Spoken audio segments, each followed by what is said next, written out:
बिस्मिल्लाहिर्रहमानिर्रहीम।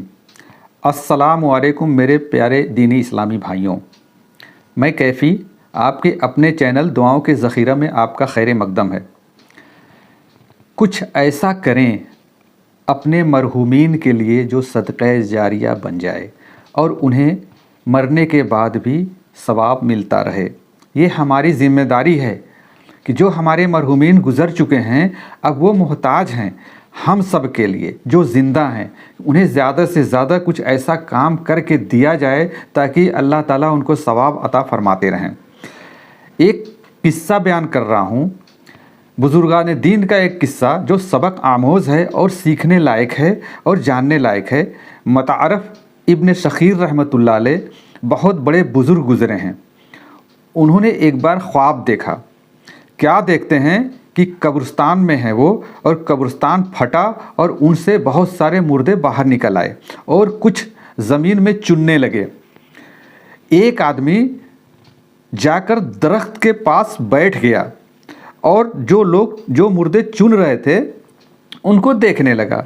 तो ये बुज़ुर्ग जो ख्वाब देख रहे थे उस आदमी के करीब पहुँचे और उससे पूछे कि ये लोग क्या चुन रहे हैं और तुम क्यों यहाँ पर बैठे हो। तो वो बोला कि हम सब मुसलमान हैं और हम मर चुके हैं और ये जो लोग चुन रहे हैं ये सवाब चुन रहे हैं, मतलब जो इनके लोग हैं, जो दुनिया में इनके लोग हैं वो पढ़ करके जो बख्श रहे हैं वो सवाब ये लोग चुन रहे हैं। तो उन बुज़ुर्ग ने कहा कि तुम क्यों यहाँ आराम से टेक लगा करके बैठे हो, तुम क्यों नहीं चुन रहे हो।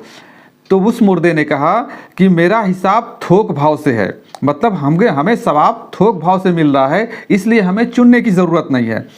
तो बुज़ुर्ग ने कहा कैसे मिलता है। तो उस मुर्दे ने कहा जो टेक लगा करके बैठा था, बोला कि मेरा बेटा हाफिज़ कुरान है। नाज़रीन ध्यान से सुनिए, उसने कहा कि मेरा बेटा हाफिज़ कुरान है, एक कुरान रोज़ाना पढ़कर मुझको बख्श देता है, तो मुझे चुनने की क्या ज़रूरत है। कहा करता है, वो बुज़ुर्ग ने कहा कि तेरा बेटा कहाँ रहता है। तो उस मुर्दे ने कहा कि मेरा बेटा फ़लाँ बाज़ार में मिठाई की दुकान करता है। इसके बाद उन बुज़ुर्ग की आँख खुल जाती है और जो एड्रेस उस लड़के का उस मुर्दे ने बताया था वहाँ वो पहुँच जाते हैं। उस लड़के को देखते हैं, बहुत ही खूबसूरत लड़का है, नौजवान है और अपना सौदा भी बेच रहा है और साथ में होंठ भी हिला रहा है। उन्होंने जाकर उस बच्चे से कहा, बेटे तुम क्या कर रहे हो। उस बेटे ने कहा कि मैं कुरान पढ़ रहा हूँ। बोले किस लिए। कहा जी मेरे बाप ने मेरे ऊपर एहसान किया और मुझे कुरान पढ़ाया और मेरे लिए रिज़्क़ का इंतज़ाम किया, मेरे लिए सारे पापड़ बेले। मैं चाहता हूँ कि उसके एहसान का बदला दूँ। मैं रोज़ाना अपने बाप को एक कुरान पढ़कर बख्श देता हूँ। वो लड़के ने इन बुज़ुर्ग को बताया। बात आई गई हो गई। कुछ साल के बाद वही बुज़ुर्ग एक बार फिर ख्वाब देखते हैं, वही कब्रिस्तान है, वही मुर्दे हैं। वह आदमी जो टेक लगा करके बैठा करता था अब देखा कि वो भी सवाब को चुन रहा है, वो भी सवाब को अब चुन रहा है। तो एकदम आँख खुल गई।